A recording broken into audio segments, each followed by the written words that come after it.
Hi friends, welcome to A Wonderful Sheep and welcome to my August reading journal wrap-up video. I always finish these spreads actually in a timely manner and then I never get around to filming like this flip through or a voiceover, but here we are, better late than never. This is my August cover page and you may ask, what is the color scheme going on here? Yes, and I don't know myself. I went into August thinking I was going to do this like cool ocean blues like theme, and instead when it came time to fill in the colors of the books, I have these mild liners that I wanted to use for the different genres, and so the cool blues turned into like pinks and purples and greens. So this is August in my August bookshelf. I did switch it up this month and put the bookshelf across the cover page instead of always on the left side. And then the books in August, this is also a very short couple of spreads. I've gotten less wordy in my descriptions of what I read this month. And also I think I wasn't feeling as inspired, but I do like this cover banner up at the top. So August reads, first I read some more Sherry Thomas, but unfortunately I'm not as excited about these reads as I have been about explaining to you how much I love like the Lady Sherlock series. I finished that I think last month or the month before. Loved Lady Sherlock. I love her historicals. I read the Elemental trilogy, which is young adult fantasy, and it wasn't bad, but it was just disappointing considering how much I love her writing. I think it was trying to be too much because it was supposed to be fantasy, but it also felt a little bit like sci-fi. There were parts of it that felt like sci-fi, and yeah, it was just a lot in one series that I didn't really know what I was reading. And then I also read a short novella by her, The Heart is a Universe, which is actually a sci-fi. It was interesting as it left me the way sci-fi usually does, which is like, I'm not quite sure I understood that, and I think I would need a reread, but I liked reading that. So then after the Elemental trilogy, I picked up the Mercy Thompson series, and it's funny because I found this series on the like skip the line section of Libby, where you can get the like in-demand books for just 7 days, and just something about the cover of the newest release in this series caught my eye and I started reading it. But it's funny because the covers of the earlier books are definitely not something I would have picked up. Like I would never have thought to read these if I had seen the early covers, but this is a paranormal romance fantasy series where the main character is a shapeshifter. She's a mechanic by day. That's her job, but she also is a shapeshifter. She can turn into a coyote, and in this world there are also werewolves and vampires and fae and witches, and all of those paranormal creatures, beings came over from Europe, whereas she is a shapeshifter and she's like native to the land, to the US or the continent, and she has American Indian background and heritage. And I've read the first couple of books. I don't think I'll continue much further than this. I think I've read one or two more. It got me out of like the funk of like I didn't want to read romance, so I immersed in this paranormal world. And it's interesting enough. It's a fun series, except there are several times there were descriptions of race and ethnicity that just made me like raise my eyebrow, and I'm like, is that feels very stereotypical. Like it just made me like, yeah, raise my eyebrow and sort of take pause. So there's that aspect of the book that kind of held me back from really recommending it, but it was a fun series to sort of immerse myself in for a bit. And then the rest of the books I read, I sort of divided into, okay, these two I call The Small Town of Misfits Rallies to Save Their Community. Britt Marie Was Here by Frederick Bachman was really fun. The main character, Britt Marie, she's newly divorced, she moves into town, she needs a job, and she becomes like the caretaker of this community center that has like a very failing youth soccer team, and yeah, the town rallies to like support the youth soccer team and the community center.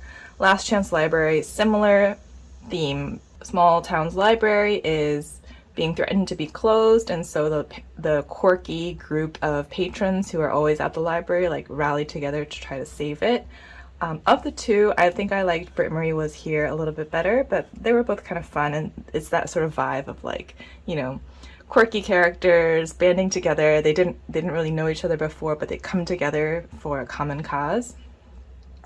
And then the rest I just, well, I guess were rom-coms. I said I wasn't really feeling rom-coms, but I read a couple and I just divided them into the colors of their covers. So bright blues, The Love of My Afterlife, Tangled Up in You, and The Hating Game.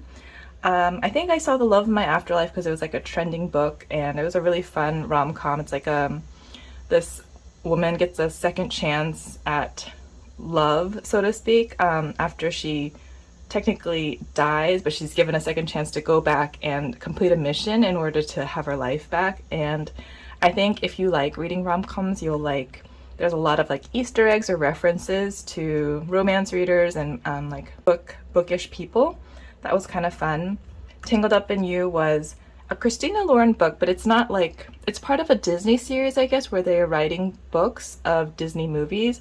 So it's a take on the Tangled, like the Rapunzel story. And also it's just like a fun read. I like Christina Lauren's writing.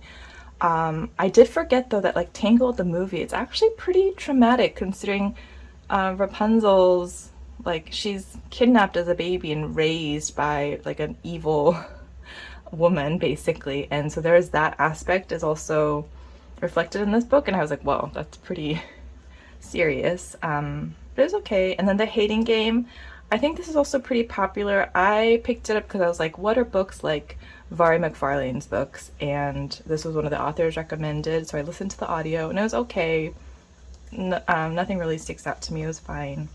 And then finished Business Casual, which is the latest installment in the, I think it's called the Lovelight Farm series. The original book took place on a Christmas tree farm, and it was very cute.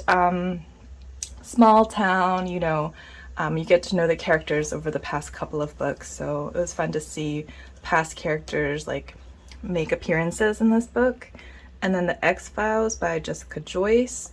I did finish this, but I had to skim the ending. I lost interest in it somewhere past midpoint, and I'm glad I finished the ending because there was a cute part about paper rings. It's like one of the little cute things in the book that was revealed in the ending, but other than that, yeah, I don't know, for whatever reason I just lost interest in the book towards the end. But yeah, and then I think also in August I read one more Vari McFarlane book. Yes, I read It's Not Me, It's You. And actually, Vari McFarlane has a new book coming out next year, which is really exciting. So I posted this spread belatedly onto my Bookstagram. So she has a book coming out in 2025, but I had made this back in April when I found out that she had this new book, You Belong With Me, coming out in the spring or early summer. So if you haven't read Vari McFarlane, I really love her books. I like binge read through all of her recent releases last year, and then I made the spread to catch up on our backlist. And I just have one book left, You Had Me at Hello, and the novella to read of hers, but really enjoy her. She writes love stories, but they're not necessarily, they are romance in the sense that there's happy endings at the end, but it's also, it feels just like fiction, maybe literary fiction, and she writes relationships and like character growth so well. I feel like I get secondhand therapy whenever I read her books, so highly recommend her. And so yeah, that was August in books. I actually also did my September cover page, and so that is ready to go for the month of September. Hope you're all staying cool or warm or whatever is the perfect moderate temperature for wherever you are. August was so hot and so humid, and I'm ready for fall. So hopefully the changing of the seasons will bring about a little bit more motivation and some better reads in September. But thank you for watching. Stay safe and well, and I will see you next time. Bye.